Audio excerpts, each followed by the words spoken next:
Welcome to Colton with Coffee, the part of the day where Colton has a cup of coffee.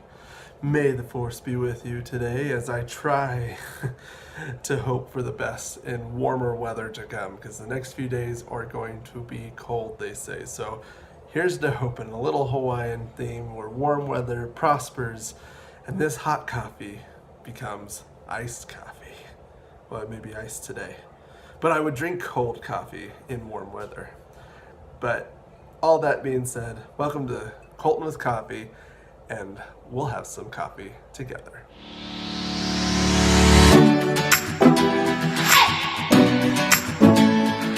Hello again. Welcome to another edition of Colton with Coffee as we have coffee together today. You can see how cool mug I got here. That you can see the star lightsabers light up as you have the hot coffee in there. It's so cool. So awesome. Definitely a dad thing. A definitely good dad gift. Yes. And so today, to start off our time, I thought it'd be appropriate to have a few dad jokes. Surprise, surprise, of course. So I got two for you today. This first one is a real doozy, and so is the second one, just saying. First one, here it is. Apparently, 5 out of 4 parents struggle with their child's math homework. 5 out of 4 parents. Silly. Next one. All right, this last one, okay. It's all about school because everybody's having to do school at their home today and every day for the foreseeable future until this all passes. So here's the next one. I wanted to tell you a chemistry joke, but I was afraid that I'd get the wrong reaction. Get it? React? Yeah. Never mind. Those are some good ones. But in all seriousness, I'm really glad that we can laugh and be joyful in this time, especially after Easter, because if you didn't know, yesterday was Easter. And most of you probably do, but we just are sharing in that joy of his resurrection. And so I just wanted to read an encouraging verse today out of 1 Peter. So it'll be in 1 Peter 1. Reading verses 3 through 9. So if you wanted to turn there, you're more than welcome to, or else I'll just go ahead and read it for you. It says this: Praise be to the God and Father of our Lord Jesus Christ.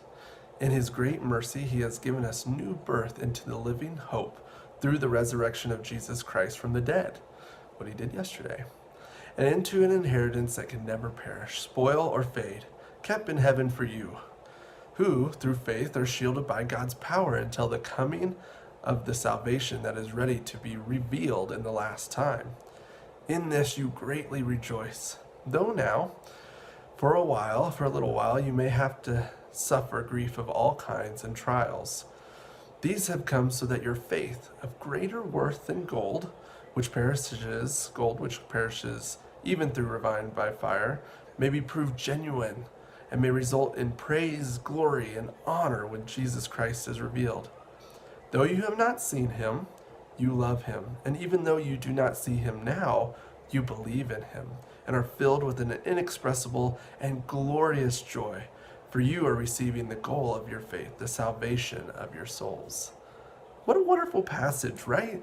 We're talking about the extreme riches and joys that come with believing in Jesus Christ. And even, I love that last part where it talks about, even though you do not see him, you believe in him and are filled with inexpressible and glorious joy. Jesus even talked about that too when he went and talked to Thomas, and he was able to show him his hands, and Thomas believed, and he said, you see and you believe, and that's good but then he also says, blessed are those who do not see and yet believe. And we are part of those people. I love Pastor Darren's message yesterday that talked about that we can believe and have this hope and the joy that comes with believing in Jesus. And so it even talks about too suffering grief and trials at these times, and that's what we're going through. But God is still good. He still won. He still defeated death, and we get to have inexpressible joy that comes with spending time with Jesus and enjoying just the comfort that he brings. One cool thing, I when I was a kid, I think it was probably elementary school, later middle school, high school, somewhere around there, I had a pastor over in Gossel, and he told me that joy has an acronym. And I was like, what? Joy having an acronym? Okay, what is it? And he says, joy is Jesus overflowing in you. So I pray today that Jesus would be overflowing in you and in me today. Let that joy just abound, and spend time with him, as he loves you so much that he was willing to die for you. And he did. And we get to celebrate that this past weekend, just yesterday, his rising from the dead and defeating death. And we look forward to his coming return. And so as you go about today, I hope that you are filled with an inexpressible amount of glorious joy that only Jesus can provide. It's been a wonderful cup of coffee today. Hopefully we can use iced coffee as it warms up, hopefully in the near future. But today it's been good. So this has been Colton with Coffee.